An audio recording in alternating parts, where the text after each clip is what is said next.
ಬೌಮಾ south Africa ತಂಡದ chokers ಹಣೆಪಟ್ಟಿಯನ್ನು ಅಳಿಸಿ ICC ಟ್ರೋಫಿನ ಗೆಲ್ಲಿಸಿಕೊಟ್ಟಂತ ನಾಯಕ. ಟೆಸ್ಟ್ ಕ್ರಿಕೆಟ್ನಲ್ಲಿ ಅಜೇಯ ಕ್ಯಾಪ್ಟನ್ ಆಗಿ ಜಗತ್ತೇ ಮೆಚ್ಚುವಂತೆ ಟೀಮ್ ಲೀಡ್ ಮಾಡಿದಂತ ಅದೇ ಟೆಂಬಾ ಈಗ ಕ್ರಿಕೆಟ್ ಜನಕರಿಗೆ ನೀರು ಕುಡಿಸಿದ್ದಾರೆ. ಆಂಗ್ಲರ ನಾಡಿನಲ್ಲಿ ಐತಿಹಾಸಿಕ ಏಕದಿನ ಸರಣಿಯನ್ನ ಗೆದ್ದು ಬೀಗಿದ್ದಾರೆ. ಸವಾಲುಗಳನ್ನೇ ಮೆಟ್ಟಿ ನಿಂತು ಚರಿತ್ರೆ ಸೃಷ್ಟಿಸುತ್ತಾ ಇರುವಂತ ಟೆಂಬಾ ಬಗೆಗಿನ ರೋಚಕ ವಿಚಾರಗಳನ್ನ ಹೇಳ್ತೇನೆ. ಹಾಗೆ ಇಂಗ್ಲೆಂಡ್ ತಂಡ ಏಕದಿನ ಮಾದರಿಯಲ್ಲಿ ಕಳಪೆ ಫಾರ್ಮ್ ಮುಂದುವರಿಸಿರೋ ಬಗ್ಗೆ ಕೂಡ ಮಾಹಿತಿಯನ್ನು ಕೊಡ್ತೇನೆ. ನಾನು ಶಾಂತ. ನೀವು ಸುದ್ದಿಯಾನದ ಸಬ್ಸ್ಕ್ರೈಬರ್ ಆಗೋದಿಕ್ಕೆ ಮರಿಬೇಡಿ. ಕುಬ್ಜ ದೇಹ, ಕಪ್ಪು ವರ್ಣ, ಬಾಡಿ ಶೇಮಿಂಗ್ ಹೀಗೆ ಸಾಲು ಸಾಲು ಟೀಕೆಗಳಿಗೆ ಸವಾಲೊಡ್ಡಿ ಸೌತ್ ಆಫ್ರಿಕಾ ತಂಡದ ಪರ ಇತಿಹಾಸವನ್ನೇ ಸೃಷ್ಟಿಸ್ತಾ ಇರುವಂತ ಪ್ರಚಂಡ ಕುಳ್ಳ ಟೆಂಬಾ ಬೌಮಾ. ಬೌಮಾ ಕ್ಯಾಪ್ಟನ್ಸಿ ವಹಿಸಿಕೊಂಡ ಮೇಲೆ ಒಂದೇ ಒಂದು ಟೆಸ್ಟ್ ಪಂದ್ಯಗಳನ್ನು ಕೂಡ ಸೋಲದೆ ವಿಶ್ವ ಟೆಸ್ಟ್ ಚಾಂಪಿಯನ್ಶಿಪ್ ಫೈನಲ್ ಪ್ರವೇಶವನ್ನ ಪಡ್ಕೊಂಡಿದ್ರು. 2023-25ನೇ ಸೈಕಲ್ನಲ್ಲಿ ಆಸ್ಟ್ರೇಲಿಯಾವನ್ನ ಮಣಿಸಿ ಚಾಂಪಿಯನ್ ಪಟ್ಟಕ್ಕೂ ಕೂಡ ಏರಿದ್ರು. ಇದೀಗ ಟೆಂಬಾ ನಾಯಕತ್ವದಲ್ಲಿ ಇಂಗ್ಲೆಂಡ್ನಲ್ಲಿ ಐತಿಹಾಸಿಕ ಏಕದಿನ ಸರಣಿಯನ್ನ ಹರಿಣಗಳ ಪಡೆ ಗೆದ್ದು ಬೀಗಿದೆ. 27 ವರ್ಷಗಳ ಬಳಿಕ ಇತಿಹಾಸವನ್ನ ಸೃಷ್ಟಿಸಿದೆ. 1998ರ ಬಳಿಕ ಮೊದಲ ಬಾರಿಗೆ ಇಂಗ್ಲೆಂಡ್ ವಿರುದ್ಧ ಗೆಲುವು. ಕ್ರಿಕೆಟ್ ಜನಕರ ನಾಡಿನಲ್ಲಿ ಸೌತ್ ಆಫ್ರಿಕಾ ಪಡೆ ಸಿಕ್ಕಾಪಟ್ಟೆ ಸೌಂಡ್ ಮಾಡ್ತಾ ಇದೆ. 1998ರ ಬಳಿಕ ಇದೇ ಮೊದಲ ಬಾರಿಗೆ ಗೆಲುವನ್ನ ಸಾಧಿಸಿದ್ದಾರೆ. 3 ಪಂದ್ಯಗಳ ಏಕದಿನ ಸರಣಿಯಲ್ಲಿ ಇನ್ನೂ ಒಂದು ಪಂದ್ಯ ಬಾಕಿ ಇರುವಂತೆಯೇ ಸರಣಿಯನ್ನ ಗೆದ್ದು ಬೀಗಿದ್ದಾರೆ. ಇತ್ತೀಚೆಗಷ್ಟೇ ಆಸ್ಟ್ರೇಲಿಯಾ ವಿರುದ್ಧ 2-1 ಅಂತರದ ಸರಣಿ ಗೆಲುವಿನೊಂದಿಗೆ ದಕ್ಷಿಣ ಆಫ್ರಿಕಾ ತಂಡ ಇಂಗ್ಲೆಂಡ್ ಸರಣಿಗೆ ಕಾಲಿಟ್ಟಿತ್ತು.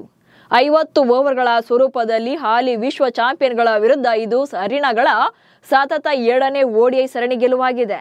ಇಂಟ್ರೆಸ್ಟಿಂಗ್ ವಿಚಾರ ಅಂದ್ರೆ ಎರಡೂ ಸಂದರ್ಭಗಳಲ್ಲೂ ಕೂಡ ಟೆಂಬಾ ಬೌಮಾ ತಂಡದ ನಾಯಕನಾಗಿದ್ರು. ಇದೀಗ ಇಂಗ್ಲೆಂಡ್ ಸರಣಿ ಗೆಲುವಿನ ಬಳಿಕ ಬೌಮಾ ಇಂಗ್ಲೆಂಡ್ ಮತ್ತು ಆಸ್ಟ್ರೇಲಿಯಾ ಎರಡರಲ್ಲೂ ಕೂಡ ದಕ್ಷಿಣ ಆಫ್ರಿಕಾ ಏಕದಿನ ಸರಣಿ ಗೆಲುವುಗಳನ್ನ ಸಾಧಿಸಿದಂತ ಮೊದಲ ನಾಯಕನಾದ್ರು. ಹೀಗೆ ಟೆಂಬಾ ಒಂದ್ ಕಡೆ ಸದ್ದು ಮಾಡ್ತಾ ಇದ್ರೆ ಅತ್ತ ದಕ್ಷಿಣ ಆಫ್ರಿಕಾದ ಆಟಗಾರ ಮ್ಯಾಥ್ಯೂ ಬ್ರಿಡ್ಜೆ ಸದ್ದು ಮಾಡಿದ್ದಾರೆ. 50 ಓವರ್ಗಳ ಸ್ವರೂಪದ ಇತಿಹಾಸದಲ್ಲಿ ತಮ್ಮ ಮೊದಲ 5 ಏಕದಿನ ಪಂದ್ಯಗಳಲ್ಲಿ 5 ಅರ್ಧ ಶತಕಗಳನ್ನ ಗಳಿಸಿದ ಮೊದಲ ಬ್ಯಾಟ್ಸ್ಮನ್ ಎನಿಸಿಕೊಂಡಿದ್ದಾರೆ. ಹೀಗೆ ಸೌತ್ ಆಫ್ರಿಕನ್ಸ್ ರೆಕಾರ್ಡ್ಸ್ ಅನ್ನ ಮಾಡ್ತಾ ಇದ್ರೆ ಅತ್ತ ಇಂಗ್ಲೆಂಡ್ ಟೀಮ್ ಮಾತ್ರ ಸೊರಗ್ತಾನೇ ಇದೆ. 2023ರ ವಿಶ್ವಕಪ್ ಬಳಿಕ ಏಕದಿನದಲ್ಲಿ ಮಂಕಾದ ಆಂಗ್ಲರು. 50 ಓವರ್ಗಳ ಸ್ವರೂಪದಲ್ಲಿ ಇಂಗ್ಲೆಂಡ್ನ ನೀರಸ ಪ್ರದರ್ಶನ ಮುಂದುವರೆದಿದೆ. 2023ರ ಏಕದಿನ ವಿಶ್ವಕಪ್ ಬಳಿಕ ಕಳಪೆ ಪ್ರದರ್ಶನ ನೀಡ್ತಾ ಇದ್ದಾರೆ. ಅಷ್ಟೇ ಅಲ್ಲದೆ ಇಂಗ್ಲೆಂಡ್ ತಂಡ ದಕ್ಷಿಣ ಆಫ್ರಿಕಾ ವಿರುದ್ಧದ ಕೊನೆಯ 4 ಏಕದಿನ ಪಂದ್ಯಗಳಲ್ಲೂ ಕೂಡ ಸೋಲನ್ನ ಕಂಡಿದೆ. 2023ರ ಏಕದಿನ ವಿಶ್ವಕಪ್ ಬಳಿಕ 6 ಏಕದಿನ ಸರಣಿಗಳನ್ನು ಆಡಿದ್ದು ಕೇವಲ ಒಂದನ್ನ ಮಾತ್ರ ಗೆಲ್ಲುವಲ್ಲಿ ಯಶಸ್ವಿಯಾಗಿದ್ದಾರೆ. 2023ರ ವಿಶ್ವಕಪ್ ಬಳಿಕ ಈ ತಂಡ 31.8ರ ಗೆಲುವಿನ ಶೇಕಡಾವಾರನ್ನು ಹೊಂದಿದೆ. ಇನ್ನೂ ಒಂದು ಪಂದ್ಯ ಬಾಕಿ ಇರುವಂತೆ ಈಗ ಸೌತ್ ಆಫ್ರಿಕಾ ವಿರುದ್ಧದ ಸರಣಿಯನ್ನ ಕಳ್ಕೊಂಡಿದ್ದಾರೆ. ಸದ್ಯ ಕೊನೆ ಪಂದ್ಯದಲ್ಲಾದ್ರೂ ಕೂಡ ಗೆದ್ದು ಮರ್ಯಾದೆಯನ್ನು ಉಳಿಸಿಕೊಳ್ಬೇಕಿದೆ.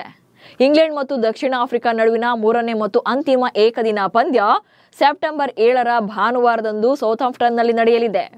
ಒಟ್ನಲ್ಲಿ ಸೌತ್ ಆಫ್ರಿಕಾ ತಂಡ ಸರಣಿಯಿಂದ ಸರಣಿಗೆ ಹಾಗೆ ವರ್ಷದಿಂದ ವರ್ಷಕ್ಕೆ ಸೂಪರ್ ಸ್ಟ್ರಾಂಗ್ ಆಗ್ತಾನೆ ಹೋಗ್ತಿದೆ.